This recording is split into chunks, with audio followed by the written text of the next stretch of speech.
Okay, so we're going to do an assessment on the reflection system. It's going to test different cognitions and abilities, and we'll show you a report at the end. We'll show his varying abilities versus average, and versus what we think is calculated human potential. And we'll see where he stands on a 0 to 100 scale on each score.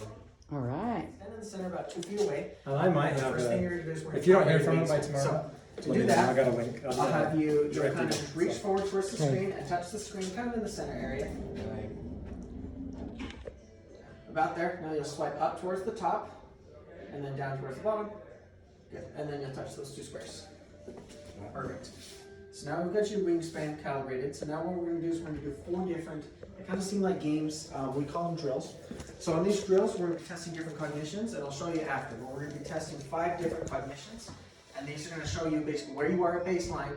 And then as we do this over time, you'll improve that hand-eye coordination, that prioritization, things like that. So, all right, so this first one is called reaction. So reaction is really, really testing your reaction time, and specifically your reaction time in your peripheral vision, which is obviously super important for athletes and also people who drive cars. So on this one, you're going to have a plus mark that's going to appear right here. So I want you to look at that.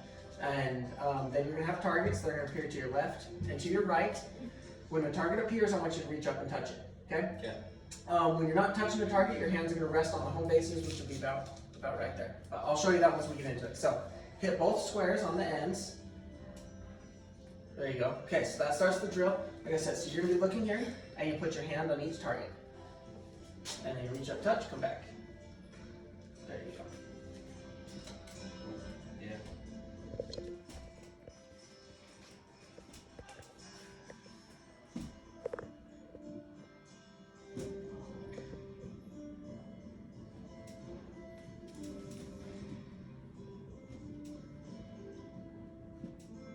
Good. All right, so that's a super simple, easy one. This next one's called Minefield. So this one's a little bit more scattered. This one's a little bit more hectic. So this one you're going to have, we call them lines. They pop up all over the screen. They're going to start out as green. They're eventually going to turn to yellow, to orange, to red. Once they go red for too long, they're going to blow up and it's going to be game over. So your goal is to touch them and pop them basically as quick as you can. Okay? And you can look wherever you want. You can move wherever you want. And it starts to ramp up very quick depending on how quickly you react.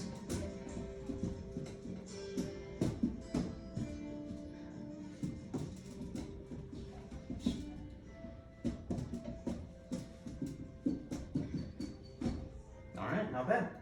Okay, so this next one is going to be another reaction one, but this one's going to be testing your decision-making abilities. So there's going to be green targets, green is go, so you tap the go ones. There's also going to be red targets. Red targets don't move, stay on the home bases. Okay, so you can go ahead and start that one.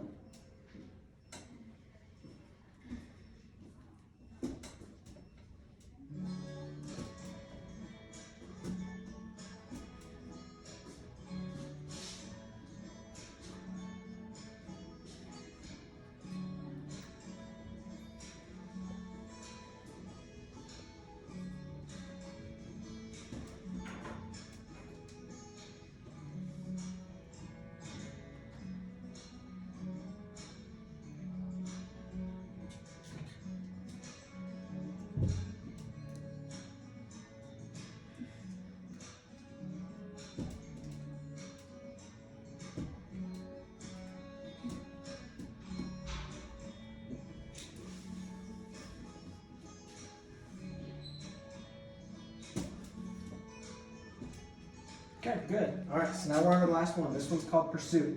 So in the pursuit drill, this is a tracking drill. Okay, so if your mind and your brain can track things and then coordinate that with your hands. So when you start, there's going to be a blue circle and a red circle. You're going to touch the blue circle and drag it and follow that red circle. So, and this one will go for about 20 seconds. Is it peripheral or? No, you can look wherever you want. And if you need to shift a little bit side to side, that's okay. You left-handed or you right-handed? I'm right-handed. I don't know why I'm right-handed. Just adding a layer of difficulty, that's all that is. Well, this is his catching hand, so it might have been good that he started yeah. with his left. Yeah.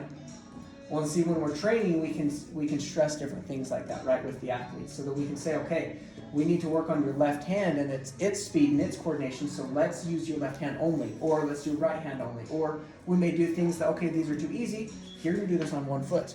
You're gonna do this while standing on a balancing ball, doing these other things to increase that stress and strain on the brain, which is gonna increase its speed and performance when you're out on the field. So, really, really cool. Okay, so now we can look at your scores here.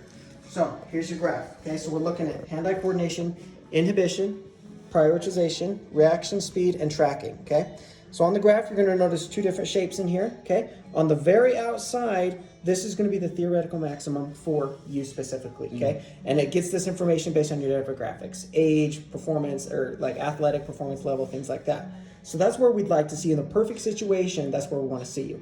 For the normal person, we're looking at this inside, okay? So for the normal person, average dude every day, that's where you're gonna be at. So for you, you're doing really good on your hand-eye coordination, you're doing good. Your inhibition, also very, very good. Where you're starting to struggle, is that prioritization. So really being able to prioritize different targets as they move through space. So in your training, we would specifically choose to add some prioritization drills to strengthen that.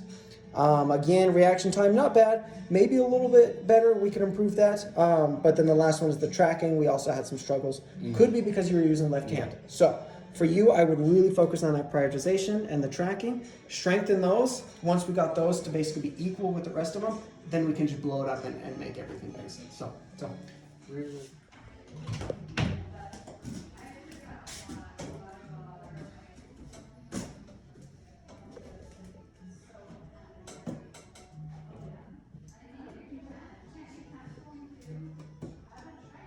Keep losing it.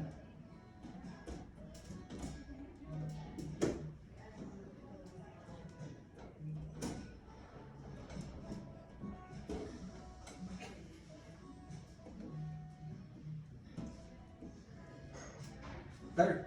I think you have 11% earlier. Okay, so now that we have his statistics, what's next now that we know where his baseline is? Yeah, so next now we need to have a conversation with the athlete and with the coach or with the parents and talk to them about what their goals are, right?